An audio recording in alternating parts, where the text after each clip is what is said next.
Lake जिसको हम बोलते हैं, तालाब है, झरने, कई तरह की चीज़ें। पर नदियाँ जो है वो कैसी हैं, वो अविरल सोर्स है, मतलब कि एक कंटिन्यूस सोर्स ऑफ वाटर है, पहली चीज़। दूसरी चीज़ कि नदी जो होती है उसका जो पानी होता है वो कैसा होता है, वो मोस्ट ऑफली वो ड्रिंकिंग वाटर होता है, पीने योग्य पानी होता है ना। कभी भी हमने ये नहीं सुना होगा कि खारे पानी की कोई नदी है। हाँ, ऐसा ज़रूर होता है कि वो जिस रीजन से बह रही हो वहाँ के कुछ मिनरल्स उसमें आ करके और उस पर्टिकुलर एरिया को थोड़ा सा वो जो है इम्प्योर कर सकते हैं, कंटामिनेट कर सकते हैं। बट पूरी नदी का जो पानी है वो कभी भी कंटामिनेट नहीं होगा और ना ही वो कभी ऐसा होगा कि हम उसको पी ना सकें। ठीक है, तो परिभाषा में अगर हम लिखें तो क्या लिख सकते हैं कि एक कंटिन्यूस सोर्स ऑफ वाटर है, पहली चीज़। ठीक है, दूसरा उसका जो वाटर होता है वो कैसा होता है, ड्रिंकिंग वाटर। ड्रिंकिंग वाटर मतलब पीने योग्य पानी होता है नदी की धारा के अंदर। ठीक है, अब इसकी जो बायोडाइवर्सिटी है, जैव विविधता होती है, वो भी दूसरों से अलग होती है, क्योंकि ज़्यादातर जो एनिमल्स हैं, जैसे जो जलीय जीव जंतु होते हैं, यहाँ पर ऐसे एनिमल्स ज़्यादा पाए जाते हैं जहाँ पर कि जिनको पानी के फ्लो में रहने की आदत होती है, मतलब उनका जो अनुकूलन है वो इस प्रकार से होता है कि वो पानी की बहती धारा में रह सकें। तो उस पर हम बाद में बात करेंगे बायोडाइवर्सिटी पर। अभी हम सिर्फ मुख्य मुख्य नदियों के बारे में। तो देखो, नदी की परिभाषा समझ में आ गई आपको। अब नदी निकलती कहाँ से है? जैसे मैंने कहा कि नदी जो है आपकी, हम पहले लिख लेते हैं रिवर्स ऑफ एमपी, है ना, या इसको main rivers of MP. Madhya Pradesh की मुख्य नदियां हैं। ठीक है, मुख्य नदियां। हाँ सर, थोड़ा सा ओके, ठीक है, नहीं दिख रहा है इसमें, चलो ठीक है, मैं अभी नेक्स्ट जो इन्फॉर्मेशन लिखूंगा वो सब अच्छे से लिखूंगा। तो ये देखो, हमारा जो आज का टॉपिक है मध्य प्रदेश की मुख्य नदियां। नदियां जो है ऐसी धारा होती है जिनमें अविरल धारा है, पानी लगातार बहता रहता है। और नदियों का सोर्स क्या होता है? देखो, नदी 3-4 जगहों से निकल सकती है। पहला तो वो पहाड़ों से निकल सकती है, जो कि जनरली होती है ना। हमारी जो विंध्याचल पर्वतमाला है, विंध्य रेंज है पूरी, सतपुड़ा की जो माउंटेन रेंज है, वहाँ से कई सारी छोटी बड़ी नदियाँ निकलती हैं। ठीक है, या फिर हिमालय आप ले लीजिए, वहाँ से कई सारी नदियाँ निकलती है। तो नदी का जो सोर्स है, नदी कैसे बनती है? तो सोर्स ऑफ रिवर्स, पहली चीज़ हम लिखने वाले हैं कि नदियों का स्रोत क्या होता है। नदियों का जो स्रोत है जनरली पहले तो पर्वतमाला, है ना। तो पहली लाइन हम लिख सकते हैं कि किसी ना किसी पर्वत से निकलेगी, है ना, माउंटेन से निकलेगी, पर्वत से निकलेगी। ठीक, दूसरा ये निकलती किससे? झील से। किससे निकल सकती है ये? झील से। नहीं, अब नहीं आ रहा है, ठीक है, झील से निकल सकती। तीसरा इसका सोर्स होता है, वो हो सकता है जिनको हम बोलते हैं कि बर्फ के पहाड़। इंग्लिश में क्या बोला जाता है इनको? ग्लेशियर, है ना। बर्फ के पहाड़, इंग्लिश में इनको बोला जाता है ग्लेशियर, है ना। ग्लेशियर का मतलब कि जहाँ वो भी नॉर्मल माउंटेन ही रहते हैं, नॉर्मल पहाड़ रहते हैं, पर चूंकि ऊपर से वहाँ बर्फ गिर रही होती है तो वो बर्फ पूरी वहाँ पर जमा हो जाती है, तो वो ग्लेशियर बन जाता है। फिर जैसे टेम्परेचर राइज होता है तो वो बर्फ पिघलने लगती है और फिर नदी का रूप लेकर के नीचे आ जाती है। ठीक, पहली चीज़ हो गई।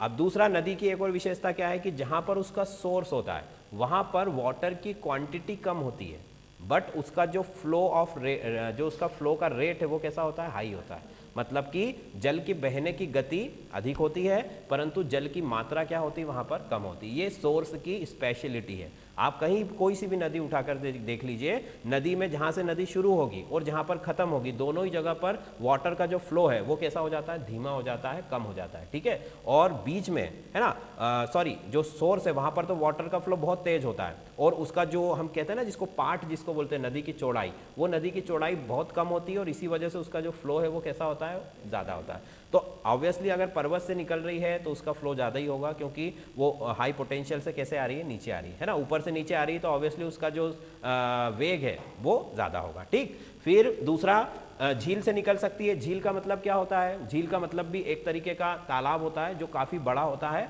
और कहीं ना कहीं इसका जो सोर्स है वो या तो किसी ग्लेशियर वगैरह से होता है ना, या फिर समंदर से वो डायरेक्ट मिलती है जाकर, या फिर किसी नदी में इसका सोर्स जो है खुलता है। झील का हम नॉर्मल लैंग्वेज में उसको अगर कहें तो झीर होता है। उसका मतलब क्या होता है? झीर। जैसे बोलते हैं ना कि हमने बोरिंग किया, कुआं खोदा, तो उसमें पानी की झीर निकलती है। झीर का मतलब होता है कि सोर्स ऑफ वाटर है जो कंटिन्यूअस। तो झील के अंदर भी इसी तरीके के एक या एक से ज़्यादा सोर्स हो सकते हैं। तो नदी कहाँ से निकलती है? नदी पहाड़ों से निकल सकती है, नदी ग्लेशियर से निकल सकती है, नदी जो है झीलों से निकल सकती है, और कुछ नदियाँ जो होती है वो कब बनती है? वो केवल रेन के सीजन में ही बनती है ना। मतलब कि उनको हम बोलते हैं बरसाती नदियाँ। इंग्लिश में इनको बोला जाता है ड्राई रिवर। कौन सी रिवर है ये? Dry river. ठीक है। ड्राई रिवर क्यों? जैसे ही बारिश बंद हुई वैसे ये रिवर क्या हो जाएंगी? सूख जाएंगी, ठीक है, उनमें पानी नहीं रहेगा। जैसे जनरली जो हमारे सतपुड़ा और विंध्याचल पर्वतमालाओं की जो छोटी छोटी नदियाँ होती हैं वो इसी तरीके की होती हैं, जब तक पानी आता है तब तक बढ़िया फ्लो, उनको हम नाले भी बोल सकते हैं छोटे से, तो वो रिवर्स हैं, ठीक है। तो नदियाँ 4 जगह से निकल सकती है। पहली है पर्वत, झील, बर्फ का पहाड़ मतलब ग्लेशियर और बरसाती नदियाँ, ठीक है। तो हमारे जो मध्य प्रदेश की नदियों की अगर हम बात करें या किसी भी दूसरे विश्व की कोई भी नदी की बात करें, उनका सोर्स जो है इन्हीं चारों में से कोई ना कोई एक होता है, ठीक। चलो ये बात हो गई। फिर बात करें कि नदी जाकर खत्म कहाँ होती है, तो नदी जाकर खत्म कहाँ होती है? वो भी 3-4 जगह होती है। पहला तो कहाँ पर खत्म होगी भाई? वो पहला वो उसका एंडिंग जो है वो किसी ना किसी तरीके से सी में होगा, समंदर में होगा, है ना। जो बड़ी बड़ी नदियाँ होती हैं समंदर में जाकर के गिर जाती है, ठीक है। दूसरा जो उसका सोर्स है कि ये जो है डेजर्ट में मतलब कि रेगिस्तान में जाकर के, या फिर इसको हम बोल सकते हैं कि अंडरग्राउंड जाकर के जो है ये क्या हो जाती है? एक तरीके से गायब हो जाती है नदियाँ।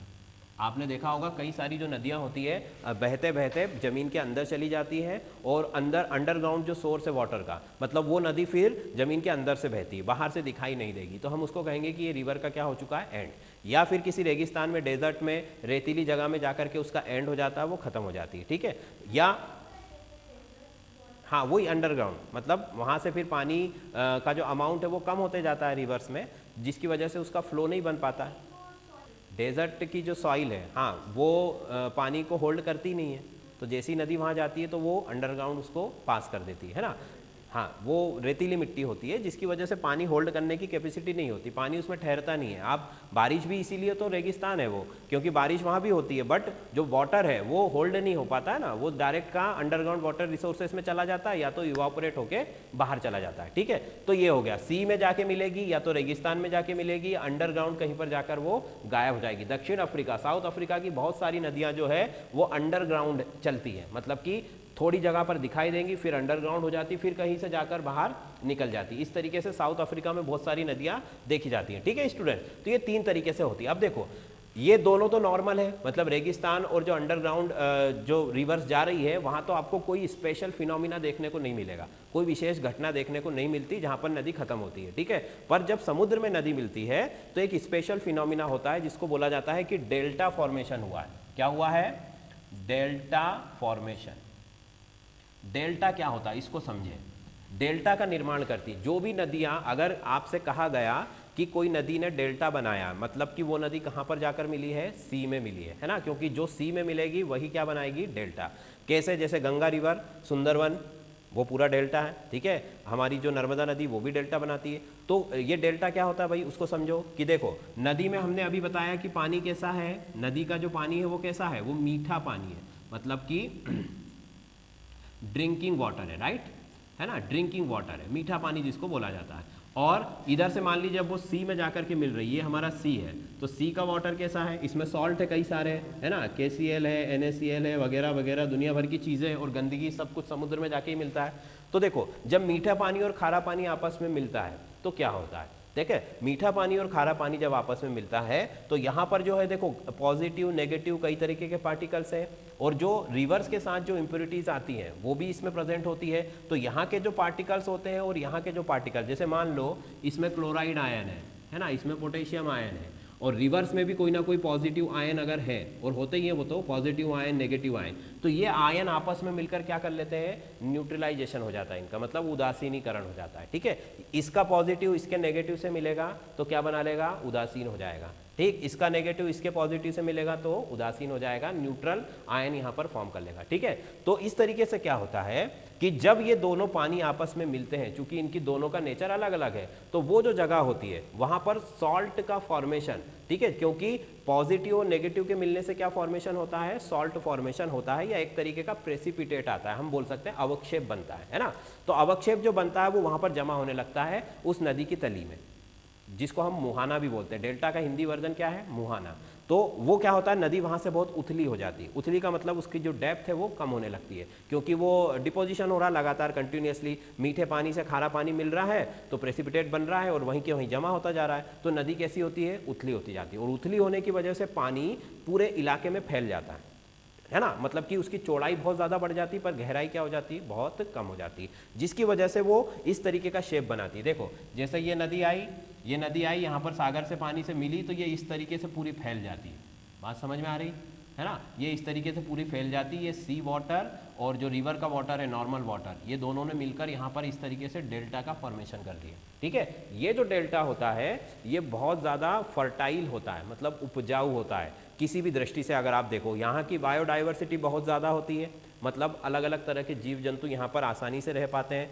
गंगा नदी का डेल्टा जो है वो सबसे अच्छा एग्जाम्पल है हमारे देश के अंदर, सुंदरवन जिसका नाम है, वहाँ पर जो है आपके टाइगर से लेकर के और छोटी जो आपकी फूड चेन में सबसे छोटा एनिमल है वहाँ तक के सारे एनिमल्स वहाँ पर इजीली रहते हैं और अच्छे से सरवाइव करते हैं। ठीक है, तो डेल्टा ऐसी जगह है जहाँ पर नदी किससे जाकर मिल रही है, समुंदर से जाकर मिल रही है। वहाँ पर नदी की गहराई कैसी होती है, बहुत कम होती है। ठीक है, और नदी की जो फैलाव है, जो चौड़ाई है वो बहुत ज़्यादा होती है। वहाँ की मिट्टी उपजाऊ होती है, दूसरा वो दलदल भी बनाती है कभी कभी, है ना, मिट्टी वहाँ की दलदल भी बनाती है और उपजाऊ बहुत ज़्यादा होती है। ठीक, ये बात क्लियर हो गई। तो नदी निकलती है इन चीज़ों से, पर्वत से, झील से, बर्फ़ के पहाड़ों से, और बरसात की नदियाँ, देखो बरसात की नदियाँ ज़्यादा दूर नहीं जा पाती हैं, जैसे ही बरसात खत्म हुई सूख जाती हैं। सबसे ज़्यादा दूर जो नदियाँ जाती है वो या तो किसी माउंटेन, ग्लेशियर या झील से निकलने वाली जो नदियाँ हैं ये काफ़ी दूर तक ट्रेवल करती है और ख़त्म जाकर जो है ये इन तीनों जगहों पर हो जाती हैं। इतनी बात क्लियर, किसी को कोई डाउट है ना। अब हम बात करते हैं कि हमारे एमपी के अंदर जो नदियाँ हैं उनके ऊपर आते हैं। ये तो हमने बेसिक एक इन्फॉर्मेशन आपको दे दी कि नदी होती क्या है। अब आगे चलो, तो अब हम बात करते हैं कि main rivers of MP, Madhya Pradesh की मुख्य नदियां कौन कौन सी होती है। तो सबसे मुख्य नदी कौन सी है, मेन रिवर एमपी की कौन सी है, नर्मदा जी, है ना। चूंकि नर्मदा नदी का पौराणिक महत्व भी है इसलिए हम उनको नर्मदा जी कहते हैं, रेवा कहते हैं, माई के नाम से भी जानते हैं, ना, ये सब आप लोगों को पता ही होगा। तो नर्मदा जी, तो नर्मदा जी से शुरू करते हैं। पहले तो मैं नाम लिख देता हूँ कौन कौन सी नदियाँ। देखो मुख्य नदी जो है वो तो है नर्मदा। अब देखो ये तो सब नेम है इसलिए हिंदी इंग्लिश का कोई इशू है यहाँ पर है, नर्मदा को इंग्लिश में भी नर्मदा ही कहेंगे और हिंदी में भी नर्मदा ही कहेंगे। ठीक है, तो पहली रिवर जो है वो नर्मदा है। दूसरी रिवर जो है कौन सी है भाई, चंबल। ठीक है, तीसरी रिवर हम ले सकते हैं यहाँ पर बेतवा, ये भी एक मुख्य नदी है ना। इसके बाद अगर आगे चलें तो ताप्ती नदी है एक हमारी, ये भी बहुत इंपॉर्टेंट है। ठीक है, फिर इसके बाद कुछ नदियाँ और हैं जैसे कि हाँ नहीं, ये तो बहुत छोटी नदी है। देखो जैसे कि केन है एक नदी, केन नदी, और एक नदी और है सोन नदी, है ना। ये ऐसी नदियां हैं। ठीक है, ये मुख्य मुख्य नदियों की बात हम कर रहे हैं। आज तो केवल हम नर्मदा जी के ऊपर ही बात करेंगे। ठीक है, फिर धीरे धीरे इनकी तरफ बढ़ेंगे। तो देखो नर्मदा जी जो है, नर्मदा नदी ये कहाँ से निकलती है भाई, अमरकंटक। अमरकंटक कौन से जिले में आता है, अनूपपुर। कहाँ आता है, अनूपपुर। पहले शहडोल में था वो, है ना, पर वो एक अलग डिस्ट्रिक्ट बन गया है जिसकी वजह से अब वो अनूपपुर अलग से हो गया। तो हम यहाँ लिख सकते हैं कि नर्मदा नदी जो है कहाँ से निकलती है, अनूपपुर से निकलती है। अनूपपुर मध्य प्रदेश का एक जिला है जो पहले जैसे हरदा जिला जो है होशंगाबाद में आता था पहले, अब वो सेपरेट हो गया है। वैसे ही अनूपपुर पहले शहडोल में आता था, अब उसको अलग डिस्ट्रिक्ट बना दिया गया है। ठीक है, तो अनूपपुर में जगह का नाम क्या है, अमरकंटक। अमरकंटक, ठीक है, जगह का नाम अमरकंटक, जो कि क्या है, एक कुंड है। ठीक है, कैसा है, एक कुंड है। ठीक है भाई, अनूपपुर से निकल रही है, अमरकंटक वहां का कुंड है। ठीक है, और क्या चीज है कि ये जहां पर विंध्याचल पर्वतमाला है ना, मतलब कि विंध्य की जो माउंटेन रेंज है और सतपुड़ा की पर्वतमाला आपस में मिलती है, वहां पर ये है ये अमरकंटक। देखो जैसे मैं बता देता हूं आपको, मान लो ये नर्मदा नदी जो है पूरब से पश्चिम की ओर जाती है ना, पूरब से निकल रही पश्चिम की ओर जा रही, तो नर्मदा जी के एक तरफ जो है विंध्याचल पर्वतमाला है और दूसरी तरफ क्या है, सतपुड़ा है। ठीक है, जो लगभग इनके पैरेलल चलती है दोनों किनारों पर, एक तरफ विंध्याचल है, एक तरफ जो है आपकी सतपुड़ा है। तो ये दोनों जहाँ पर पीछे जाकर मिलती है, मान लो ये अमरकंटक है, तो ये दोनों रेंज जो है यहाँ पर आकर क्या हो जाती है, एक हो जाती है।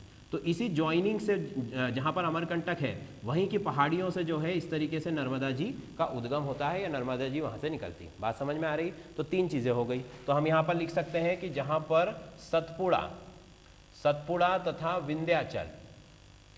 विंध्याचल पर्वतमाला जो है, ठीक है, इनके मिलन स्थल से जो है ज्वाइनिंग जहाँ पर होती है वहाँ से जो है आपकी नर्मदा नदी अमरकंटक से निकलती है। बात समझ में आ गई। ठीक है, अनूपपुर, अमरकंटक, सतपुड़ा विंध्याचल पर्वतमाला के संधि स्थल पर या मिलन स्थल पर या जहां पर वो ज्वाइंट होती है वहां से जो है हमारी नर्मदा रिवर निकलती है। ठीक, आगे चलो तो ये खत्म कहां पर होती है? अरब सागर। और अगर खाड़ी का नाम बोले तो वे ऑफ खंबात, क्या नाम है उनका? खंबात की खाड़ी, है ना। बंगाल तो इधर है, बंगाल की खाड़ी में गंगा जी जाकर के मिलती है, तो यहां पर हम लिख सकते हैं कि अरब सागर, और खाड़ी का नाम अगर लिखे तो क्या लिख सकते हैं? खंबात की खाड़ी। नहीं, बे ऑफ खंबात बोलेंगे उसे, गल्फ या बे आप बोल सकते हो, बे ऑफ बंगाल या बे ऑफ खंबात। ठीक है, इंग्लिश कोई मीनिंग नहीं, ये सब नेम है, जहां पर भी इंग्लिश आएगा मैं आपको बता दूंगा। ठीक है, खंबात की खाड़ी से जो है जाकर के नर्मदा जी इसमें मिल जाती है। ठीक है भाई, इतनी चीज़ क्लियर है नर्मदा जी के बारे में। तो अभी और भी बहुत सारी बातें करेंगे। ठीक है, अभी तो हमने केवल शुरुआत ही की है। अब आगे चलो, तो दूसरी नदी है चंबल। ये कहाँ से निकलती है? चंबल नदी कहाँ से निकलती है भाई? जाना पाव, महू। कहाँ से निकलती है? जाना पाव। जाना पाव, जाना पाव की और विशेषता क्या है बताओ जरा। जाना पाव देखो, जाना पाव क्या है? भगवान परशुराम की जन्म स्थली है। जाना पाव क्या है? भगवान परशुराम की जन्म स्थली है ना। ये भी एक क्वेश्चन बन सकता है कि भगवान परशुराम का जन्म जो जहाँ पर हुआ था वो जगह कौन सी है? वो जाना पाव। कहाँ पर है? महू में। महू सबको पता है, यहीं पास में अपने, है ना, पीथमपुर महू।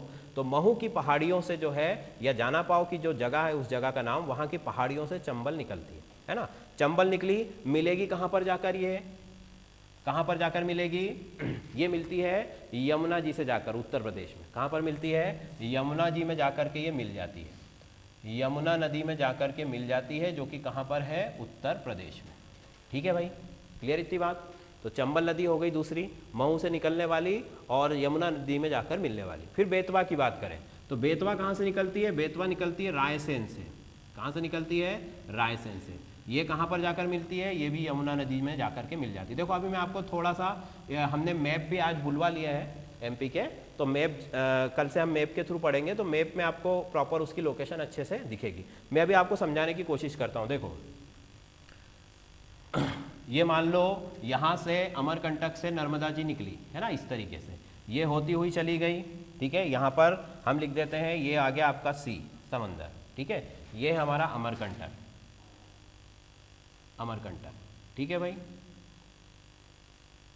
अब देखो ये जो नदी है चंबल, ये कहाँ से निकल रही है? तो देखो जरा, चंबल निकल रही जाना पाव से। जाना पाव मतलब ये यहाँ कहीं से निकलेगी। ठीक है, और इस तरीके से इस तरफ बनाना पड़ेगा, ऊपर तो हमने लिख दिया। अच्छा एक बार पहले हम नाम लिख लेते हैं सारे, फिर मैं तुमको उसकी पोजीशन बता दूंगा इसको साफ करके, है ना। चलो तो हो गया। ताप्ती नदी का बोलो जल्दी से। ये निकलेगी बैतूल से। कहाँ से निकलती है? बैतूल की पहाड़ियों से, है ना। कहाँ पर जाकर मिलती है ताप्ती नदी जो है? हाँ, अरेबियन सी में, मतलब कि नर्मदा जी के पैरेलल चलती है लगभग, है ना। जो नर्मदा नदी है उनके समानांतर चलती है, और खंबात की खाड़ी या अरब सागर में जाकर के गिर जाती है। ठीक है, तो ये लिख दिया हमने, ये भी अरब सागर में मिल गई, अरब सागर में चली गई। ठीक है, चलो फिर अगला बोलो केन नदी। केन नदी और सोन नदी।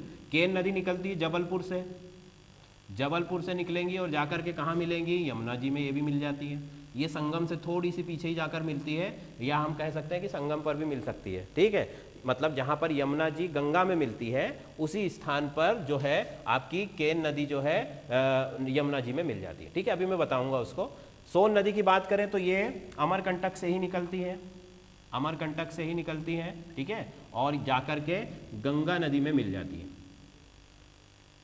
क्लियर इतनी बात। ये मध्य प्रदेश की कुछ मुख्य नदियां हैं। इनको देखो, अब जब इनको याद करने की ट्रिक क्या है कि जब आप इनको पढ़ रहे हो तो आपको पूरा मैप में दिखना चाहिए कि ये कहाँ कहाँ से होकर जा रही है, क्योंकि हमारा जो विजुअल है वो ज़्यादा स्ट्रांग होता है ना। तो इसलिए अगर आपने विजुअली उसको इमेजिन कर लिया कि ऐसे ऐसे जा रही है, तो फिर आप उसको भूलना थोड़ा मुश्किल होता है, वो काफ़ी समय तक आपको याद रहेगी, है ना। तो विजुअल मेमोरी आपकी बहुत स्ट्रांग होती है कंपेयर टू अदर। तो इसलिए आपको विजुअली उसको इमेजिन करते हो, बिल्कुल उसको आप फ्री भी बैठे हो कहीं पर, है ना, तो थोड़ा सा इमेजिन कर लोगे एक बार तो वो बढ़िया अच्छे से याद हो जाएंगे। ठीक है भाई, चलो तो देखो अब मैं आपको थोड़ा सा मैप के थ्रू बता दूं। ये रही हमारी नर्मदा रिवर, है ना, ये नर्मदा जी है। चंबल नदी जो है यहाँ कहीं से निकलती है, इंदौर के आसपास महू से, और ये जाती है, देखो ऊपर से जो है इस तरीके से ये गंगा जी आ रही है, सॉरी ये यमुना जी है, ये यमुना नदी है ना, यमुना नदी है, और यहाँ से जो है गंगा जी आती है। ये दोनों जो है इस तरीके से आगे जा कर के संगम हो जाता है ना, ये गंगा जी हो गई। तो देखो हमारी 3 नदियाँ मिल रही हैं, एक तो हो गई चंबल, है ना, ये हो गई चंबल नदी। दूसरी कौन सी मिल रही है यमुना जी से? दूसरी मिल रही है बेतवा, जो कि रायसेन भोपाल से आ रही है इस तरीके से, और यहाँ से आकर के मिल जाती है। ठीक, तीसरी नदी जो है जबलपुर से निकल रही है, केन, जबलपुर यहाँ कहीं पर है, तो इस तरीके से जा कर के, और सॉरी ये जो नदी को हमको यहाँ बनाना पड़ेगा अब, कि जो गंगा जी है यहाँ पर इस तरह से यहाँ पर आकर मिलती है, और संगम से थोड़ी सी दूर पर ही जो है आपकी फेन नदी, केन नदी आकर के उनसे मिल जाती है। ठीक, तीसरा सोन नदी, ये तो डायरेक्ट अमरकंटक से ही निकल रही है यहीं से, और कहाँ पर चली जाती है? गंगा जी। बात समझ में आ रही? ठीक है, तो ये मध्य प्रदेश की कुछ मुख्य नदियाँ हैं जिनका जो रूट है वो भी मैंने आपको बता दिया है। ठीक है, तो देखो भाई अभी आज हम जो बात करने वाले हैं नर्मदा जी के ऊपर पूरी बात होगी आज। देखो नर्मदा जी है, यमुना जी है, गंगा जी है, ये सब हमारे पौराणिक महत्व की नदियाँ हैं, है ना। तो इनके ऊपर निश्चित रूप से क्वेश्चन आते हैं, माइथोलॉजी में भी इनका काफ़ी कुछ इंपॉर्टेंट है। गंगा जी तो हम सबको पता है कि भगवान श्री हरि नारायण के चरण से निकलती हैं, है ना। यमुना जी है जो वो यमराज की पुत्री कहलाती है। इस तरीके से इनके बारे में भी हम पढ़ेंगे, पर अभी फिलहाल आज का जो टॉपिक है हमारा वो है नर्मदा जी। तो नर्मदा जी का जो पौराणिक नाम है वो क्या है भाई? रेवा। क्या नाम है उनका? रेवा। ठीक है, रेवा कहा जाता है नर्मदा जी को। चलो तो पहले तो हम लिखते हैं कि रेवा इनका नाम है। अच्छा, भारत के अंदर अच्छा पहले इनकी लंबाई की बात कर लेते हैं। रेवा नाम है, लंबाई कितनी है नर्मदा जी की? टोटल जो लेंथ है वो कितनी है? 1312। कितनी है?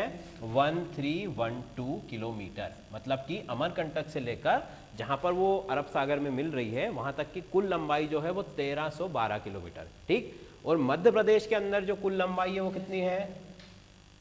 ये किलोमीटर। ठीक है, कहीं कहीं पे आपको 79 भी मिलेगा, कहीं कहीं पे 77 भी मिलता है। ठीक है, तो हम तो 77 लेकर के चल रहे हैं, 1077 किलोमीटर। ठीक है, ये उसकी डिस्टेंस हो गई किसके अंदर? एमपी के अंदर। ठीक, फिर आगे चलो, तो जो हमारा भारत है, भारत की कौन से नंबर की नदी आती है लंबाई में? देखो कृष्णा और गोदावरी के बाद भारत की तीसरे नंबर की सबसे बड़ी नदी है। कौन से नंबर की है? 3rd, है ना। लंबाई की बात कर रहे हैं सिर्फ, 3rd नंबर। कृष्णा और गोदावरी के बाद भारत की कौन से नंबर की नदी है? भारत की 3rd पोजीशन है इसकी, है ना। 3rd longest river of India. ठीक है, भारत की तीसरे नंबर की सबसे बड़ी नदी है। किसके बाद? तो कृष्णा और गोदावरी के बाद। कृष्णा और गोदावरी इनके बाद। ठीक है भाई, कृष्णा और गोदावरी के बाद भारत की तीसरे नंबर की सबसे लंबी नदी है। लंबाई हमने आपको बता दी। ठीक है, अच्छा फिर भारतीय जो उपमहाद्वीप है, पूरा उपमहाद्वीप का मतलब कि जिसमें हम कह सकते हैं कि पाकिस्तान आ जाएगा, है ना, इधर से भी थोड़ा पोर्शन हमारे पड़ोसी देशों का आ जाएगा, उन सबको मिलाकर अगर देखें तो वो 5वीं सबसे लंबी नदी है। कितनी लंबी नदी है? 5वीं सबसे लंबी नदी। मतलब जो सब कॉन्टिनेंट हमारा, जो भारत का उपमहाद्वीप, उपमहाद्वीप का मतलब समझते हैं सभी लोग, है ना। तो भारत का जो उपमहाद्वीप है, उस उपमहाद्वीप में मैप काफ़ी दूर रखा हुआ है ना, तो बता देता आपको, 5वें नंबर की नदी है। ठीक है, चलो बहरहाल अभी तो हम एमपी की बात कर रहे हैं तो उसमें ज़्यादा इशू नहीं है। इतनी बात हो गई भाई। तो रेवा नाम है, 1312 किलोमीटर की इनकी कुल लंबाई है, 1077 किलोमीटर जो है इनकी चौड़ाई। अच्छा, नर्मदा जी का जो पार्ट है, पार्ट समझते हैं ना, चौड़ाई, वो सबसे ज़्यादा कहाँ चौड़ी है? नर्मदा जी पूरी लेंथ में, पूरे ड्यूरेशन में, उनकी जर्नी में सबसे ज़्यादा चौड़ी फैलाव कहाँ पर होता है? महेश्वर में होता है। कहाँ पर होता है? महेश्वर। महेश्वर में नर्मदा जी की चौड़ाई सबसे ज़्यादा है। ठीक है, ये बात भी आपको याद रखनी है। महेश्वर का पार्ट सभी पार्टों से कैसा है? चौड़ा है। ठीक, चलो फिर आगे चले। आगे इसके बारे में हम क्या बात कर सकते हैं? नर्मदा जी के बारे में ऐतिहासिक महत्व मैंने आपको इसका बता दिया। चलो अब देखो, तो हम बात करें जलप्रपात की। किसकी बात करें? जलप्रपात। ठीक है, जलप्रपात का मतलब इंग्लिश में इसको क्या कहते हैं? वाटरफॉल। क्या होता है वाटरफॉल? पहले तो इसको समझो। वाटरफॉल मतलब कि जब पानी, वाटर, किसी हाइट से नीचे गिरता है ना। पानी क्या होता है? किसी हाइट से नीचे गिरता है, तो उसको हम क्या कहेंगे? वाटरफॉल या जलप्रपात या झरना, तीनों में से कुछ भी आप उसको बोल सकते हो। ठीक है, हाइट से कैसे गिरेगा?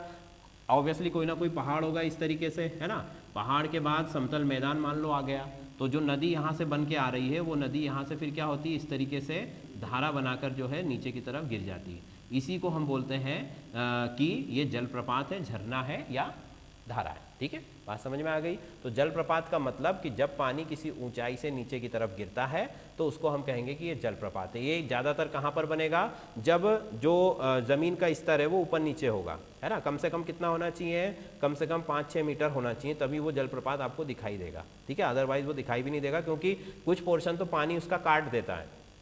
पानी जब गिरता है तो वो नीचे ज़मीन में कुंड जैसा बहुत प्रेशर के साथ गिरता है तो नीचे कुंड बना देता है, और ऊपर जहाँ से पहाड़ से गिरता है उस पहाड़ को भी वो काट देता है। मतलब नीचे तो वो गहराई बढ़ा देता है, पर ऊपर की जो ऊंचाई है उसको क्या कर देता है, कम कर देता है, जिसकी वजह से ऊंचाई अगर ज़्यादा होती तो जलप्रपात जो है देखने में भी सुंदर लगता है, और फिर प्रॉपर हमको उसमें दिख जाता है कि हाँ भाई ये जलप्रपात या झरना है, ठीक है। तो अब झरने भी कई तरीके के हैं। एक तो क्या हो गया, रिवर वाले, है ना। कुछ नदियाँ जो है हमने कहा अभी कि झरनों से भी निकल सकती है, ठीक है। कुछ नदियाँ कहाँ से भी निकल सकती हैं, झरनों से या वाटरफॉल से भी निकलती हैं। कुछ झरने ऐसे होते हैं जो नदी के रास्ते में बनते हैं, जैसे अभी हम बात करने वाले नर्मदा जी के ऊपर, कि नर्मदा जी जहाँ से रास्ते से बहती जा रही है, ऊपर नीचे जगह हुई तो वहाँ से उन्होंने क्या बना लिया, वाटरफॉल बना लिया। इस तरीके से फिर एक तरह का झरना जो बरसात में होते हैं, केवल पहाड़ों पर पानी गिरा कहीं से, ज़्यादातर हम देखने जाते हैं ना, ये अपने आसपास की पहाड़ियाँ जो हैं छोटी छोटी, यहाँ पर जैसी बारिश में आप खड़े हो, वहाँ पर अगर आप पहुँच गए और पानी गिर गया अगर मान लो, तो आपको तुरंत 5-10 मिनट के अंदर ही वहाँ से झरने बहते दिखाई देने लगेंगे, ठीक है। जैसे घर की छत से पानी गिरने लगता है, वैसे ही वहाँ भी पानी एक्यूमुलेट होकर के एक पर्टिकुलर प्लेस से बाहर निकल जाता है, जिसको हम झरना कह देते हैं, ठीक है भाई। तो ये वाटरफॉल हो गया, जलप्रपात इसको हिंदी में कहते हैं। अब नर्मदा जी कहाँ कहाँ जलप्रपात बनाती है, तो इसको हम उनके रूट के अकॉर्डिंग चलते हैं। अच्छा, एक और चीज़ मैंने आपको बताई नहीं कि किन किन जिलों से होकर गुजरती हैं, पहले नर्मदा जी इसके ऊपर बात कर लेते हैं। नर्मदा जी मध्य प्रदेश के 16 जिलों से होकर जाती है। कितने जिलों से होकर जाती है, 16 जो आपके डिस्ट्रिक्ट है वहाँ से होकर के गुजरती है। उसमें से मुख्य मुख्य डिस्ट्रिक्ट कौन कौन से हम देख लेते हैं। सबसे पहले तो हमारा अनूपपुरी हो जाएगा। देखो, पहला तो हो गया अनूपपुर, है ना, अनूपपुर, अनूपपुर, ठीक। दूसरा जो है, दूसरा आता है मांडला, नहीं पहले आएगा डिंडोरी। कौन सा आएगा, डिंडोरी, ठीक है। डिंडोरी के बाद आएगा, डिंडोरी के बाद आएगा मांडला, ठीक है। अब देखो कहीं कहीं पर क्या होता है कि बिल्कुल थोड़ा सा पोर्शन जो है, जैसे रायसेन के अंदर नर्मदा जी थोड़ी सी घूमती है बस, है ना, फिर वापस जो है होशंगाबाद में आ जाती है, तो इस तरीके से भी होता है। तो हम उन जिलों को अभी लिख रहे हैं जिनमें से प्रॉपर नर्मदा जी होकर के गुजरती है, ठीक है। तो वैसे तो 16 स्टेट है, अभी हम यहाँ लिख रहे हैं जो मुख्य मुख्य जिलों के बारे में। तो देखो अनूपपुर से चली, डिंडोरी पर आई, है ना, डिंडोरी के बाद मांडला, मांडला के बाद ये मुड़ जाती है, मुड़कर कहाँ जाती है, जबलपुर। कहाँ पर जाती है, जबलपुर। तो अगला जो डिस्ट्रिक्ट है वो कौन सा है, जबलपुर में ये मुड़ जाती है। जबलपुर में भी 2-3 आपके जलप्रपात हैं, मतलब झरने हैं, है ना। उसके बाद में डैम भी बना हुआ है, उसकी भी हम बात करेंगे, ठीक है भाई। जबलपुर में मुड़ गई। जबलपुर के बाद ये आगे जाएंगी नरसिंहपुर में, नरसिंहपुर, ठीक है। नरसिंहपुर के बाद आगे जाती है तो ये होशंगाबाद, ये यहाँ से रायसेन की तरफ जाती है थोड़ा सा, और फिर वापस कहाँ चली जाती है, होशंगाबाद। नरसिंहपुर के बाद होशंगाबाद,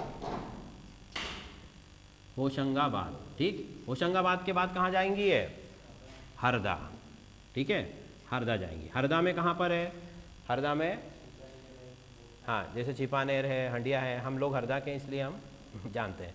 अब देखो देवास जिला भी लगता है। नर्मदा नदी क्या करती है कि बहुत से जो जिले हैं उनको उनकी सीमा का काम करती है, जो नेचुरल आप कह सकते हो कि LOC एक तरीके से, वो लाइन ऑफ कंट्रोल है। तो जैसे हरदा से जब वो निकलती है, तो हरदा से जब वो निकलती है तो एक तरफ हरदा है, दूसरी तरफ क्या है, देवास जिला है, ठीक है। तो मतलब हम यहाँ कह सकते हैं कि नर्मदा जी 2 जिलों से यहाँ से होकर के निकल रही है। तो इस तरीके से गिनेंगे तो 16 हो जाएंगे, ठीक है। अगर आप जैसे मान लो ये नर्मदा जी बह रही है, इस तरफ हरदा है, इस तरफ देवास है, तो हमने अगर देवास को काउंट कर लिया है तो हम हरदा को नहीं कर रहे हैं, और हरदा को कर लिया है तो देवास को नहीं कर रहे हैं, ठीक है। बात समझ में आ रही है ना। पर जिले अगर देखोगे तो 2 है, दोनों के बीच से होकर के वो जा रही है। तो हरदा आ गई। हरदा के बाद कहाँ जाएंगी, हरदा के बाद जाती है खंडवा, ठीक है। खंडवा मतलब वही अपना ओमकारेश्वर वगैरह ना, वो उसका पूरा उधर का एरिया आ गया। खंडवा के बाद कहाँ पर जाएंगी, खरगोन। खंडवा के बाद जाएंगी ये खरगोन में, ठीक। और लास्ट जो है वो कहाँ पर जाएंगी, ये बड़वानी। बड़वानी से होकर के ये गुजरात निकल जाती है। बड़वानी के बाद ये कहाँ चली जाएंगी, गुजरात चली जाएंगी। मतलब कि मध्य प्रदेश का अंतिम जिला कौन सा है जहां से नर्मदा नदी बहकर निकल रही है? बड़वानी जिला है ना। तो पहला या अंतिम, ये दो चीजें ज्यादा पूछी जाती हैं। तो पहला हमको पता है अनूपपुर, और अंतिम कौन सा है? बड़वानी। जलप्रपात झरनों की अगर बात करें तो सबसे पहला जलप्रपात कहाँ पर है? नहीं, जबलपुर नहीं है, जबलपुर में भी है, ठीक है। सबसे फर्स्ट जो है वो अनूपपुर में ही मिल जाएगा आपको, ठीक है। छोटे हैं, बाकी वो इतने बड़े नहीं है, छोटे जलप्रपात है, छोटे झरने हैं। तो देखो अनूपपुर में जो पहला जलप्रपात है उसको कहा जाता है कपिल धारा। क्या कहा जाता है? कपिल धारा। चूंकि मैंने आपको पहले ही बता दिया कि हमारे पौराणिक महत्व की नदियां हैं, है ना, इसलिए कपिल मुनि एक ऋषि थे, उनके नाम पर ही उस जगह का नाम है, तो कपिल धारा उसको कहा जाता है, ठीक है। कपिल धारा है, ठीक है। इसकी जो ऊंचाई है वो कितनी है? लगभग 15 मीटर। 15 मीटर की इनकी ऊंचाई है इस जलप्रपात की, और अनूपपुर में है ये। कहाँ पर है? अनूपपुर की पहाड़ियों में ही बनता है, अनूपपुर में, ठीक है भाई। अनूपपुर में है, कपिल धारा है, और 15 मीटर की जो है इनकी हाइट है जलप्रपात। हाइट हम कौन सी मान रहे हैं? जहाँ से पानी गिरना शुरू हुआ और जहाँ से ज़मीन पर टकरा गया, वो हाइट है, ठीक। पहाड़ की हाइट नहीं देख रहे हैं, पहाड़ और ऊंचा भी हो सकता है, ठीक है। चलो दूसरा जो है उनको कहा जाता है दुर्वासा धारा। कौन सी धारा है? दुर्वासा भी एक ऋषि है ना। दुर्वासा ऋषि जो है इनके नाम पर ये धारा का नाम है, और ये भी जो है भगवान शंकर के अवतार माने जाते हैं। और साथ ही में देखो इनका नाम देने की एक और वजह है। वजह क्या है कि देखो जब कोई भी धारा ऊपर से नीचे गिरती है ना, मतलब यहाँ पर दुर्वासा धारा में, तो उसका वेग बहुत होता है ना। मतलब हमने कहा ना कि झरने में वाटर का प्रेशर बहुत ज़्यादा होता है, तो वाटर का प्रेशर मतलब कि एक तरीके से अगर दूर से हम देखते हैं तो ऐसा लगता है कि नदी बहुत गुस्से में है। कैसे है? गुस्से में, बिल्कुल आवाज़ उसकी वहाँ पर पत्थरों से टकराने पर जो आती है। तो जो हमारे ये जो ऋषि थे ये कैसे थे? ये बहुत क्रोधी स्वभाव के थे, है ना। बात बात पे किसी को भी ये श्राप देते थे, तो इसी वजह से इस जगह का नाम जो है दुर्वासा धारा पड़ा, है ना। इसका एक और नाम है दुग्ध धारा। दूर से देखने पर, चूंकि मैंने कहा कि बहुत प्रेशर से गिरती है, तो बिल्कुल वाइट दिखाई देता है वहाँ पर, ऐसा लगता है कि दूध बह रहा है, इसलिए इसका नाम क्या है? दुग्ध धारा, ठीक है। चलो ये भी कहाँ पर है भाई? ये अनूपपुर में ही है, अनूपपुर में है, और इसकी भी ऊंचाई कितनी है? लगभग 15 मीटर ही है, लगभग 15 मीटर ही है। पर चूंकि पानी का फ्लो यहाँ पर तेज है, क्योंकि कपिल धारा जो है थोड़ा नीचे की तरफ है और ये थोड़ा पहाड़ के ऊपर की तरफ है, इसलिए यहाँ पर जो रेट है फ्लो ऑफ वाटर, पानी का जो वेग है वो ज़्यादा है, इस वजह से ये इस तरीके से दुग्ध धारा दिखाई देती है, ठीक है। ये दो तो आपको अनूपपुर में ही मिल गए, ठीक है। तीसरा अगर हम आगे चलें तो आगे आते हैं तो जबलपुर। जबलपुर में देखो, जबलपुर में कौन सा है? जबलपुर में है धुआंधार। क्या नाम है उसका? धुआंधार जलप्रपात। धुआंधार सबने नाम सुना ही होगा। धुआंधार जलप्रपात बहुत फेमस जगह है, और टूरिज्म के अगर उससे देखें पॉइंट ऑफ व्यू से, तो काफ़ी अट्रैक्शन का ये सेंटर ऑफ अट्रैक्शन है, ठीक है, आकर्षण का केंद्र है। क्यों धुआंधार बोलते हैं? क्योंकि इसकी हाइट जो है इससे थोड़ी ज़्यादा है, लगभग 18-19 मीटर है, 18 मीटर के आसपास इसकी एवरेज हाइट है, ठीक है। और जबलपुर में ही है ये, जबलपुर में है। जबलपुर से लगभग 30 किलोमीटर दूर है ये वैसे तो, पर वो जबलपुर ही काउंट करेंगे। जबलपुर में है, 18 मीटर है। और धुआंधार क्यों बोलते हैं उसकी वजह सुनो। धुआंधार बोलने की वजह क्या है? क्योंकि जब पानी इतनी हाइट से नीचे गिरता है तो देखो दो तरीके की लैंडिंग होती है। एक तो मिट्टी पर अगर वो लैंड करेगा, हाँ, वो वाष्प बन के उड़ता है, मतलब वही मैं बता रहा हूँ कि देखो दो तरह की लैंडिंग है। एक तो अगर मिट्टी पे गिरा, है ना, जब तो कोई ज़्यादा हम कह सकते हैं ना कि जैसे अगर हम पत्थर पर गिरेंगे तो ज़्यादा चोट लगेगी हमको, अगर हम उसकी जगह किसी सॉफ्ट प्लेटफॉर्म पर गिरेंगे तो थोड़ा कम हम घायल होंगे। तो जैसे ये पानी जो ऊपर से गिर रहा है ना, नीचे जहाँ पर गिरता है वहाँ भी पूरी जो मिट्टी है वो एक तरीके से चट्टानी है, पहाड़ है ना। तो जैसे ही पानी गिरता है तो चूंकि नीचे भी हार्ड सरफेस है तो वो ऐसा बिखर जाता है ऊपर की तरफ, है ना, वापस, और छोटी छोटी ड्रॉपलेट्स में कन्वर्ट हो जाता है, जिसको हम कह सकते हैं कि ये भाप बन के उड़ गया। भाप तो नहीं बनता है, वो छोटी छोटी ड्रॉपलेट्स में कन्वर्ट हो जाता है, जिसकी वजह से ऐसा लगता है कि बिल्कुल यहाँ पर क्या हो गया है, कोहरा जैसा छा गया है, बिल्कुल जैसे होता है ना ठंड के दिनों में स्मॉल ड्रॉपलेट्स जो है पूरे एयर में आ जाती हैं, जिसकी वजह से पूरा धुंधला वातावरण हो जाता है, ठीक है। तो यहाँ पर भी सेम ऐसे ही हो रहा है कि जैसे ही वो लैंडिंग यहाँ पर कहाँ पर हो रही है, पत्थरों पर, जो पानी ऊपर से गिर रहा है पत्थरों पर गिर रहा है, जिसकी वजह से वो छोटी छोटी ड्रॉपलेट्स में बूंदों में टूट जाता है, और इसी वजह से वहाँ पर पूरा जो एनवायरनमेंट है वो कैसा दिखाई देता है, धुआंधार, है ना। बात समझ में आ गई? तो ये होगा धुआंधार जलप्रपात। इसके बाद अगर आगे आ जाओ तो सीधा आ जाओ फिर आप खंडवा। खंडवा में जो है देखो, वैसे तो कई छोटे बड़े कई सारे हैं, अभी जो है हम 10 मीटर कम से कम उसकी हाइट हो, उसी को हम यहाँ पर काउंट कर रहे हैं। खंडवा, ठीक है, खंडवा में 2 जलप्रपात है, 2 झरने। एक पहला तो है दर्दी, क्या नाम है उसका, दर्दी, ठीक। दूसरा जो है वो है दर्दी के बाद एक और कौन सा है यार, हाँ दर्दी के बाद है मांधला, ऐसा ही कुछ नाम है उसका, ठीक है, मांधला ही नाम है उसका। दर्दी और मांधला ये दोनों कहाँ पर है, खंडवा में, ठीक। खंडवा के बाद आगे जाओगे तो महेश्वर, महेश्वर में जो है वो कौन सा जलप्रपात है, महेश्वर का जलप्रपात भी बहुत फेमस है, सहस्त्रधारा जलप्रपात। कौन सा जलप्रपात है, सहस्त्रधारा, सहस्त्रधारा। सहस्त्र का मतलब क्या होता है, खंडवा है ना, इनकी ऊंचाई जो है ये 8 मीटर 7-8 मीटर के आसपास है। सहस्त्रधारा जलप्रपात कहाँ पर है, ये एक तो पहले राजपुर गांव है, कहाँ पर, महेश्वर में। महेश्वर से 15 किलोमीटर दूर एक गांव है, ठीक है, वहाँ पर है ये सहस्त्रधारा जलप्रपात, ठीक है। और जो है इसका नाम सहस्त्रधारा जलप्रपात इसलिए क्योंकि ये भी हमारे एक पौराणिक महत्व के कारण ही इसका नाम पड़ा हुआ है। तो सहस्त्रधारा जलप्रपात है या वाटरफॉल है, राजपुर गांव है, महेश्वर के निकट है, 15 किलोमीटर दूर है महेश्वर से, ठीक है। ये कुछ जलप्रपात है जो हमको पढ़ना है। इसमें से देखो, एक तो जबलपुर का धुआंधार जलप्रपात है ना, और जो उद्गम वाले हैं दोनों, कपिल धारा, ये शुरू के जो 3 है ये बहुत ज़्यादा पूछे जाते हैं, कपिल धारा, दुर्वासा धारा और धुआंधार। ये दोनों तो अनूपपुर में मिल जाएंगे, धुआंधार जबलपुर में मिल जाएगा। खंडवा में ये 2 जलप्रपात हैं, ये इतने ज़्यादा महत्वपूर्ण नहीं है, ठीक है।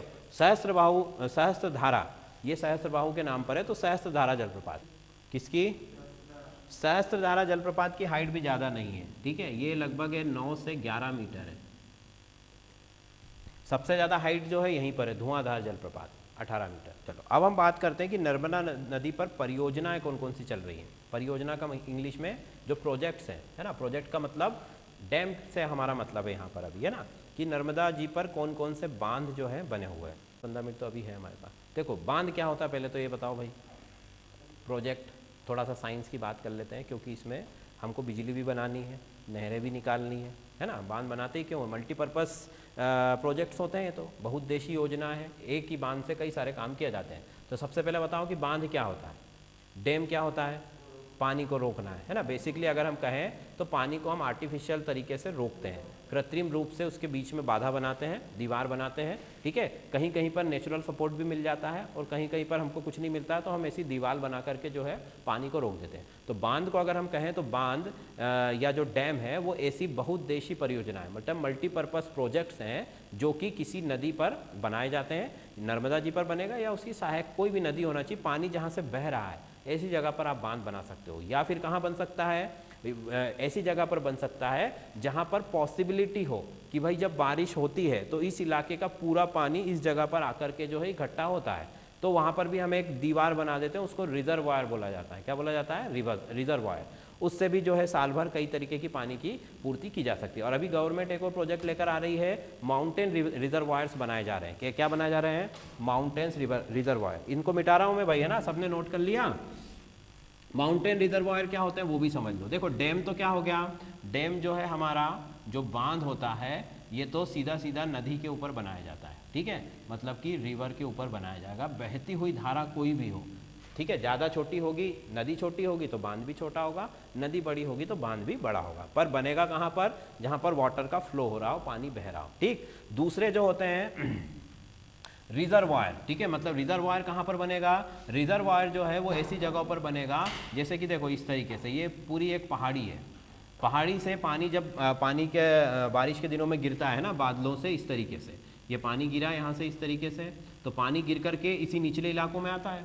तो निचले इलाकों में क्या किया जाता है, इस तरीके से दीवार उठा दी जाती है और कहीं कहीं पर पहाड़ के चारों तरफ दीवार बना दी जाती है ना। उसको बोला जाता है माउंटेन रिजर्वायर है। ये कौन सा रिजर्वायर है, माउंटेन। पानी पर जो भी पहाड़ पर जो भी पानी गिरेगा वो नीचे आएगा और नीचे उन दीवारों के सहारे यहाँ पर पूरा जमा हो जाता है, ठीक है। तो ये माउंटेन रिजर्वायर बन गया। या अगर पर्वत नहीं भी है कहीं पर तो ऐसा प्लेस का सिलेक्शन किया जाता है जहाँ पर किसी एरिया का पानी जाकर के जमा होता है ना। जैसे बोलते हैं ना निचले इलाकों में पानी भर गया, ऐसी जगहों पर अब तो हमारे पास बहुत टेक्नोलॉजी है, जीपीएस वगैरह सब चीज़ें हैं, ग्राउंड फिंगर प्रिंटिंग टेक्निक है, तो उसके जरिए हम क्या कर सकते हैं, मैपिंग करते हैं ऐसी जगहों को सेलेक्ट करते हैं और वहाँ पर, और डैम के लिए भी क्या होता है, पहले सर्वे होगा।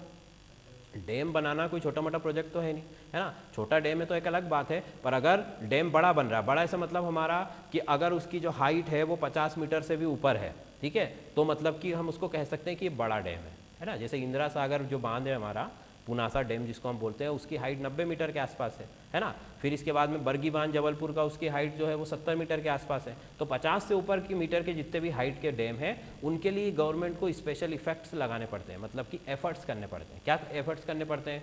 पहले तो जगह का सर्वे होगा, पहली चीज़, है ना। नदी बहुत बड़ी है नर्मदा जी, भाई ये जो पुनासा डैम है वो इसी जगह पर क्यों बनाया गया? नर्मदा जी तो बहुत बड़ी है, कहीं पर भी बना सकते थे, या जबलपुर के पास ही क्यों बनाया गया? उन जगह को सेलेक्ट किया जाता है। क्यों? क्योंकि जब पानी डैम में भरता है, ठीक है, जैसे मान लो मैंने ये दीवार बना दी, ये दीवार है, इधर से नदी बह के आ रही है इस तरीके से, ठीक है। अब कहीं कहीं तो कर्व बनाया जाता है और कहीं कहीं पर ऐसी स्ट्रेट वॉल भी होती है इस तरीके से, है ना। स्ट्रेट वॉल भी होती है, ज़्यादातर हमारे देश में इसी तरीके के डैम बनते हैं स्ट्रेट वॉल वाले। तो क्या होता है कि पानी जब यहाँ से रुकेगा तो पानी जाएगा कहाँ? पानी इधर साइड में जाएगा, इधर जाएगा और ऊपर चढ़ेगा, ठीक है, तीन ही जगह जाएगा और पीछे रिवर्स जाएगा, चारों दिशाओं में पानी फैलेगा। तो जगह का सिलेक्शन इस तरीके से किया जाता है कि अब देखो, जैसे हमने कहा कि पानी इधर अगर भर रहा है तो इधर भर रहा है तो इधर के जितने भी एरिया हैं वो सब क्या हो जाएंगे? डूब में आ जाएंगे। बोलते हैं ना, मुआवजा देके फिर उनको वहाँ से क्या करना पड़ेगा? पहले खाली कर। अब इंजीनियर जो है हमारे कंप्यूटर सॉफ्टवेयर की मदद से पहले ही सारा अनुमान लगा लेते हैं कि अगर हमने इतने मीटर का बांध बनाया, उसमें इतने फीट पानी चढ़ाया, तो पानी पीछे कहाँ तक जाएगा, पानी पीछे कहाँ तक भरेगा, ये सब उनका ऑलरेडी कैलकुलेटेड होता है। तो उतने जगह के लोगों को पहले वहाँ से हटाओ, है ना, उनको जगह देकर या जो भी मुआवजा देकर उनको हटा दो। फिर दूसरा क्या करना पड़ता है कि पानी जो है इसको एक हाइट जो उनकी होती है उससे ज़्यादा नहीं भर सकते, फिर वो गेट खोलकर उसको इस तरफ से उसको गिराया जाता है, ठीक है। जैसे कि मान लो ये डैम है मेरा, है ना, इस डैम के अंदर ही उसकी जो दीवार होती है उसके अंदर ही जो है अंडरग्राउंड हम इस तरीके से पाइपलाइंस लगाते हैं। मान लो जैसे यहाँ पर इसके पीछे ये पानी भरा हुआ है तो ये पाइप से होता हुआ नीचे तेजी से आता है और नीचे फिर क्या किया जाता है? इससे बिजली बनाई जाती है, इलेक्ट्रिक करंट पैदा किया जाता है। तो इलेक्ट्रिक करंट कैसे पैदा होता है? इलेक्ट्रिक बिजली, टरबाइन। हाँ, टरबाइन के अंदर क्या होता है देखो, उसको भी बता देता हूँ मैं कि जैसे ये पानी ऊपर से नीचे आया तो ये गिराया इन्होंने टरबाइन पर, ठीक है। अब इंजीनियर लोग हो गए, उनको पता होगा कि टरबाइन जो है एक ऐसा एपरेटस है, ऐसी मशीन है जिसके अंदर एक कॉपर का कॉइल है जो कि मैग्नेटिक फील्ड के अंदर रोटेट करता है ना। एक तांबे की कुंडली जिसको हम हिंदी में बोलते हैं, कुंडली का मतलब एक कॉइल्ड वायर है ना, एक इस तरीके से मुड़ा हुआ तार है, पर वो इसमें अलग तरीके से होता है। तो इस तरीके का तार है और वो किसके अंदर है भाई? वो मैग्नेटिक फील्ड के अंदर है, ठीक है। जैसे ही इस पर पानी गिरेगा तो ये कॉइल रोटेट होगी। भाई माइकल फैराडे ने हमको बताया सिद्धांत की चुंबकीय क्षेत्र के अंदर अगर कॉपर की कॉइल को घुमाया जाता है तो विद्युत धारा उत्पन्न होगी, फ्लक्स जनरेट होगा जो फिर फाइनली करंट में बदल जाता है, ठीक है। इस तरीके से हो गया, तो ये हो गया। अब अगर इसको हमने पानी से घुमाया तो हम इसको कह देंगे कि जल विद्युत है। कौन सी विद्युत है? जल विद्युत, है ना। डैम के थ्रू इसको हम कहते हैं हाइड्रो इलेक्ट्रिसिटी। कौन सी इलेक्ट्रिसिटी है ये? हाइड्रो। तो डैम का जो मेन एम होता है वो उसके हम कह सकते हैं कि 3 इसके मुख्य उद्देश्य होते हैं। पहला तो बिजली बनाना, ठीक है, पानी को रोककर ऊपर से गिराकर बिजली बनाना। दूसरा कि नहरें निकालकर सिंचाई करना, ठीक है। और तीसरा जो है इसका डैम का जो मेन पर्पस होता है, यहाँ पर मछली पालन होता है, ठीक है। यहाँ का जो रिजर्वायर बनता है उसके अंदर कई तरीके की बायोडाइवर्सिटी जो है अच्छी तरीके से फलती फूलती है, जिसकी वजह से गवर्नमेंट को बहुत ज़्यादा वहाँ पर फ़ायदा होता है। और एक सेंटर ऑफ अट्रैक्शन बन जाता है किसके लिए? टूरिस्ट के लिए, है ना। वहाँ पर जाकर के जैसे हमारे पुनासा डैम पर बना हुआ ना हनुमंतिया, इस तरीके के रिजॉर्ट बना करके और गवर्नमेंट उससे भी क्या कर सकती? पैसा कमा सकती है। तो मेन उद्देश्य अगर कहें तो सिंचाई और आपका जो है बिजली, ये 2 चीज़ को बनाने के लिए बांध का निर्माण किया जाता है, ठीक है भाई। तो बांध का ये पूरा मैंने आपको एक मोटा मोटा बता दिया। अब ज़्यादा डिटेलिंग हम नहीं कर रहे हैं क्योंकि अभी हम इसके केवल नाम हमको पढ़ना है। तो नर्मदा जी पर कहाँ कहाँ कौन कौन से बांध बने हुए हैं वो देखो। तो देखो सारे बांध तो अभी नहीं हो पाएंगे, कुछ बांध हम देख लेते हैं। तो रिवर्स के ऊपर बनाया जाता है। पहला डैम जो है वो कौन सा डैम है भाई? पहला डैम कहाँ पर मिलेगा हमको? जबलपुर में। कहाँ पर मिलेगा? जबलपुर में। पहला डैम अगर हम बड़े डैम की बात कर रहे हैं तो ये मिलेगा हमें जबलपुर में। जबलपुर में बांध का नाम क्या है? बरगी बांध। कौन सा बांध है? बरगी बांध, बरगी डैम, ठीक है। बरगी डैम जो है इसकी हाइट की अगर हम बात करें तो हाइट इसकी कितनी है? लगभग हाइट है इसकी 69.80 मीटर। कितनी है? 69.80 मीटर के आसपास ये ऊंचा है। ठीक है, इसकी जो ऊंचाई वो कहाँ से मापी जाती है, ये ग्राउंड के लेवल से मापी जाती है। ठीक है, हालांकि बांध जितना ऊपर होता है उतना ही नीचे भी होता है, अंडरग्राउंड बहुत मजबूत स्ट्रक्चर होता है। तो हमको ऊंचाई कहाँ से माप रहे हैं हम, जहाँ से ग्राउंड शुरू हुआ है ना, जमीन जहाँ से शुरू हुई है वहाँ से इसकी ऊंचाई जो है 69.80 मीटर होती है। इसकी लंबाई की अगर हम बात करें, अच्छा इसमें जो है इसका निर्माण कब से शुरू हुआ, इसका निर्माण जो है 1975 से शुरू हो गया था, जो खत्म कब हुआ 1988 में, मतलब कि काफ़ी समय लगता है। हमने देखा होगा ना कि इंदिरा सागर बांध बनाने में भी बहुत समय लगा है, 25-30 साल का समय लगा है, तब जा करके वो पूरा हुआ और बहुत दिन तक वो बंद पड़ा रहा प्रोजेक्ट, इसकी वजह से थोड़ा ज़्यादा टाइम लग गया। ठीक है, हालांकि इसको भी कोई कम टाइम नहीं है, 18 साल हो चुके हैं, 18 साल, और वो जो डैम है वो 30 साल में पूरा हुआ है ऑब्जेक्शन की वजह से। हाँ 75, हाँ सॉरी 13 साल हो गए। ठीक है, 13 साल हो गए इसको भी बनते हुए। चलो फिर और बोले तो इसका जो एक और नाम है वो कौन सा है भाई, रानी अवंतीबाई, रानी अवंतीबाई सागर इसको कहा जाता है। ठीक है, रानी अवंतीबाई सागर के नाम से भी इसको जाना जाता है। सागर बांध को जो है सागर क्यों बोल रहे हैं हम, क्योंकि पानी बहुत ज़्यादा मात्रा में भरा हुआ है जो समुद्र की तरह दिखाई देता है, इसलिए उसको ये उपमा दी जाती है कि रानी अवंतीबाई सागर बांध है। ठीक, फिर आगे चलो तो ये लगभग 2980 वर्ग किलोमीटर, ठीक है, मतलब किलोमीटर स्क्वायर के क्षेत्र में जो है ये सिंचाई करने के काम आता है। इससे जो निकलने वाली नहरें हैं वो क्या करती है, बांध का एक दूसरा उद्देश्य मैंने आपको बताया कि बांध से नहरें निकाली जाती हैं इस तरीके से। ठीक है, और दूर दूर तक के जो एरियाज हैं उनमें सिंचाई के लिए पानी दिया जाता है। आज़ादी से पहले हमारे देश में, या जब आज़ाद हुआ था उसके तुरंत बाद जो है हमारा जो प्रोडक्शन था, है ना, एग्रीकल्चर से रिलेटेड बहुत कम था। लोगों के पास ज़मीनें बहुत होती थी पर उनको उतनी पैदावार नहीं मिल पाती थी। उसका बेसिक रीज़न क्या था, पानी नहीं था, मौसम के ऊपर डिपेंड थे। तो फिर धीरे धीरे डैम बनने शुरू हुए, सरकार ने डैम बनाए, है ना, डैम से क्या हुआ, नहरें निकाली, जिससे कि भारत जो है आज की कंडीशन पर पहुंच गया है और काफ़ी अच्छा प्रोडक्शन जो है वहाँ पर बन चुका है। तो नहरों से एक बहुत बड़ा जो है योगदान मिला है हरित क्रांति में, हम ऐसा कह सकते हैं। ठीक, अच्छा फिर एक और योजना अभी तो हमारे MP में की अगर बात करें तो शिवराज सिंह जी की सरकार है, उन्होंने एक योजना चलाई हुई है कि पाइपलाइन डाल रहे हैं, वो पूरे नर्मदा जी से पाइपलाइन डल रही है, किसानों को जहाँ पर नहरें नहीं जाती वहाँ पर अंडरग्राउंड पाइपलाइन डाल करके, और 2 फीट की जो पाइपलाइन है बड़ी वाली, उससे पानी पहुँचाया जा रहा है। ठीक है, तो वो भी एक योजना है। तो ये देखो ये हो गया, तो 69 मीटर इसकी ऊंचाई हो गई, ये इसका एज हो गया रानी अवंतीबाई। इतने एरिया में जो है ये वर्ग किलोमीटर में सिंचाई करता है। अच्छा बिजली कितनी बनाता है ये, तो ये करीब 100 मेगावाट बिजली का प्रोडक्शन करता है। ठीक है, 100 मेगावाट इलेक्ट्रिसिटी जो है या इलेक्ट्रिक करंट जो है ये बना देता है। इसकी कैपेसिटी है 100 मेगावाट बनाने की। ठीक है, कहाँ पर, जबलपुर में है। जबलपुर के बाद अगर हम आगे चलें तो भोपाल के पास से एक सहायक नदी निकलती, रायसेन के पास से, बेरवा नाम की, उसके ऊपर बेरवा डैम बना हुआ है जो नर्मदा जी की सहायक नदी है। ठीक है, मतलब कि मेन रिवर के ऊपर डैम नहीं है, कहाँ पर है वो, बेरवा। जैसे कि ये आपकी नर्मदा गई, यहाँ पर जो रायसेन है यहाँ से एक बेरवा करके नदी निकलती है, उस नदी के ऊपर यहाँ पर जो है ये बेरवा डैम बना हुआ है। कौन सा डैम है, बेरवा। ठीक है, बेरवा डैम है और ये बहुत छोटा डैम है, ये केवल किस लिए बनाया गया है, सिंचाई के लिए, सिंचाई के लिए बनाया गया है, केवल इसका उद्देश्य बिजली बनाने के लिए नहीं किया गया है। ठीक है, और इसकी जो लागत है वो करीब 30 करोड़ रुपए में ये बनके तैयार हो चुका है, 30 करोड़ रुपए में ये बनके तैयार हो चुका है। ठीक, इस तरीके से। अब देखो फिर आगे आ जाओ, बड़े डैम की अगर हम बात कर लेते हैं, अभी छोटे मोटे को अभी हम छोड़ते हैं ना, बड़े डैम की बात करते। तो दूसरा बड़ा डैम कौन सा है हमारे नर्मदा जी पर, इंदिरा सागर, खंडवा। ठीक है, लिखो उसको। तो अगली हेडिंग डालो, इंदिरा सागर बांध। अगला है हमारा इंदिरा सागर बांध। ठीक, जगह का नाम क्या है भाई, पुनासा, है ना, जिले का नाम क्या है, खंडवा। खंडवा जिले में पुनासा एक जगह है, वहाँ पर ये बना हुआ है। ठीक है, ये तो सबको पता ही होगा, हम MP के इस क्षेत्र के जो भी लोग हैं, जबलपुर तो खैर बहुत दूर हो जाता है हमसे, पर इंदौर या आसपास के क्षेत्रों के लोगों को सबको पता है, हम घूमने भी जा चुके होंगे कई लोग। तो इंदिरा सागर बांध, ठीक है, तो इसमें पहली लाइन लिख लो कि ये सबसे बड़ा रिजर्वायर है पूरे भारत का क्या है, it is biggest reservoir of India, Bharat का सबसे बड़ा जलाशय क्या है, जलाशय।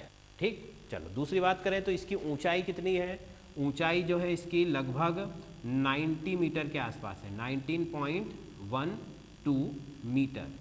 ठीक है, और इसको फीट में आप कन्वर्ट कर सकते हो, है ना, एक फीट में लगभग 3.10, एक मीटर में 3.10 जो है फीट होते हैं, 3 फीट 10 सेंटीमीटर, इसके हिसाब से आप कैलकुलेट कर सकते हो। ठीक, तो बहुत ऊंचा डैम है। ठीक है, इसीलिए इसकी जो इलेक्ट्रिसिटी का जो जनरेशन पावर है वो भी कैसा है, ज़्यादा है, ये लगभग 1000 मेगावाट बिजली का प्रोडक्शन कर सकता है। इसकी दो वजह है, पहली तो क्या है, इसकी ऊंचाई ज़्यादा है ना, दूसरा क्या है कि ये सबसे बड़ा रिजर्वायर हमने कह दिया इसको, क्योंकि ये ऐसी जगह पर बनाया गया है जहाँ ऑलरेडी वाटर जो है वो एक्यूमुलेट होता है, ऑलरेडी पानी इकट्ठा होता है, और वहीं पर इन्होंने डैम बना दिया, तो वो पानी की जो कैपेसिटी है वो 4 गुना बढ़ गई। ठीक है, तो चूंकि बहुत नीचे है, नर्मदा नदी जबलपुर के बाद अगर आप देखो तो बहुत आगे जाकर के ये बांध बनाया गया। तो मैंने कहा ना कि बांध बनाने के लिए ऐसी जगह का सिलेक्शन बहुत ज़रूरी होता है, और हमारे इंडिया में तो कुछ नहीं, आप बाहर जाओ चाइना में, विदेशों में तो इतने बड़े बड़े बांध बनते हैं कि पूरी इंदौर जैसी सिटियों को खाली करा दिया जाता है।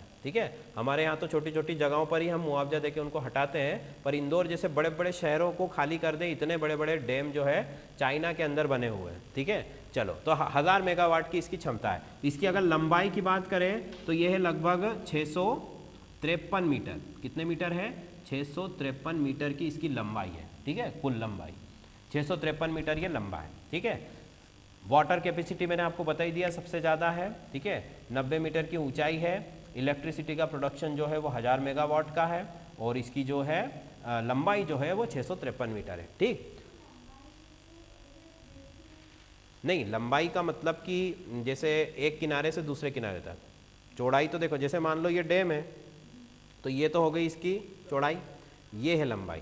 ठीक है, जैसे मान लो डैम हमने बनाया, इस तरफ मान लो कोई ऊंची जगह है, पहाड़ है, इस तरफ कोई ऊंची जगह है, ये बीच से नदी बह रही है इस तरीके से, और यहाँ पर हमने डैम बना दिया, तो जो डैम हमने बनाया उसकी लंबाई है ये, है ना, यहाँ से यहाँ तक। ठीक, और जो चौड़ाई है वो इस तरीके से, दीवार जितनी मोटी है डैम की वो उसकी चौड़ाई, ये तो हाइट है, हाँ ऊंचाई है, ये तो जमीन से, जहाँ से नदी का तल है वहाँ से ये कितना ऊंचा है, 90 मीटर।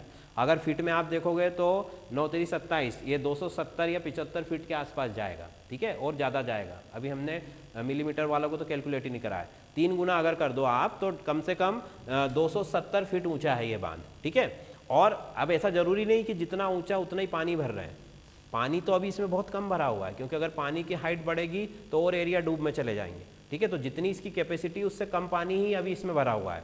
क्यों? क्योंकि अगर आप पानी की कैपेसिटी बढ़ाओगे तो फिर और एरियाज जो है वो उसके अंदर आ जाएंगे, क्योंकि आपने डैम में 1 फुट भी अगर पानी बढ़ाया है ना, तो 1 फुट वो कहाँ तक जाएगा, देखो ना पानी कितना भरा हुआ है पीछे, तो 1 फुट बहुत पीछे तक फैलेगा, तो जो एरिया डूब में नहीं थे वो भी डूब में आ जाएंगे। ठीक है, इस वजह से अभी फुल कैपेसिटी पर ये काम नहीं कर रहा है, उसके बाद भी जो है इसमें इलेक्ट्रिसिटी का जनरेशन कितना है, 1000 मेगावाट। ठीक है, चलो ये इसके बारे में बात हो गई। सिंचाई की अगर बात करें तो ये भी बहुत बड़े एरिया को इरिगेट करता है, लगभग 5000 वर्ग किलोमीटर, है ना, 4800 के आसपास, 4894 वर्ग किलोमीटर के आसपास जो है एरिया को। अब देखो ये जो डाटा है ना बेटा, ये चेंज हो जाता है, क्यों? क्योंकि हर साल इसकी कैपेसिटी अलग होती है, तो आप अपडेट इसको ज़रूर एक बार कर लीजिए, जब भी एग्ज़ाम हम देते हैं या उसके लेटेस्ट जो डाटा है उसको हम अपडेट कर सकते हैं, क्योंकि ये क्षमता कम ज़्यादा होती रहती है। ये तो नहीं होगी उतनी ज़्यादा, क्योंकि अगर आपने इलेक्ट्रिसिटी का प्रोडक्शन बढ़ाया तो कई सारी एसेसरीज आपको अरेंज करना पड़ेंगी, है ना, टरबाइन लगाना पड़ेगा, सारी चीज़ें, तो ये इतनी जल्दी नहीं होती है अपडेट, है ना, ये भी चेंज हो सकती है, पर ये तो हर साल चेंज हो जाती है। डैम में जितना पानी आता है उसके हिसाब से सिंचाई का एरिया बढ़ जाता है, पानी कम भरा है तो नहरें ज़्यादा दूर तक जाएंगी नहीं, पानी अच्छा मिल गया तो आखिरी एंड तक चली जाएंगी। बात समझ में आ गई? तो ये डाटा चेंज हो सकता है, बाकी ये इसमें कोई भी डाटा जो चेंज नहीं है। फिर इसके बाद अगर हम आगे चले तो खंडवा में एक और डैम है, ओमकारेश्वर। ठीक है, ओमकारेश्वर बहुत छोटा डैम है, उसके बारे में हम कल बात करेंगे। ठीक है, आज के लिए हमारा जो क्लास है वो क्लोज।